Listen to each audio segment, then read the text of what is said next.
নকশালবাড়ির মনিরাম গ্রাম পঞ্চায়েতের সকল প্রাথমিক ও শিশু শিক্ষা কেন্দ্রের পড়ুয়াদের নিয়ে বাৎসরিক ক্রীড়া প্রতিযোগিতা অনুষ্ঠিত হল কেটুবাবু জোত প্রাথমিক বিদ্যালয়ে।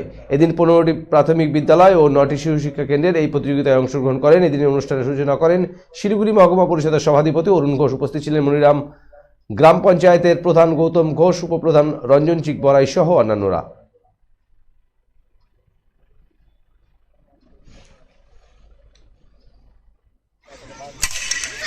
নমস্কার। মনিরাম গ্রাম পঞ্চায়েতের অন্তর্গত কেটুকাপুর প্রাইমারি স্কুলে আজকে বার্ষিক ক্রীড়া প্রতিযোগিতা অনুষ্ঠিত হচ্ছে।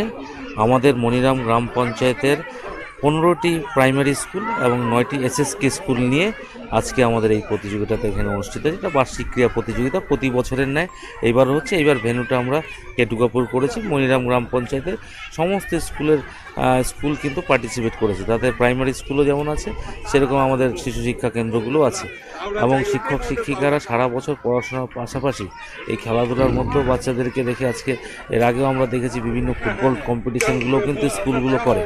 আর বার্ষিক ক্রীড়া প্রতিযোগিতাটা প্রতি বছরের শিডিউল প্রোগ্রাম এটা হচ্ছে। আমি ধন্যবাদ জানাই শিক্ষক শিক্ষিকাদের, যারা প্রাইমারি স্কুলগুলো এখন যেহেতু মানে নতুন জেনারেশন কিন্তু খুব কম আকৃষ্ট হচ্ছে প্রাইমারি স্কুলের প্রতি, তারপরেও এনারা যেভাবে আঁকড়ে ধরে রেখেছে এইসব অনুষ্ঠানগুলো আরও দরকার। পড়াশোনা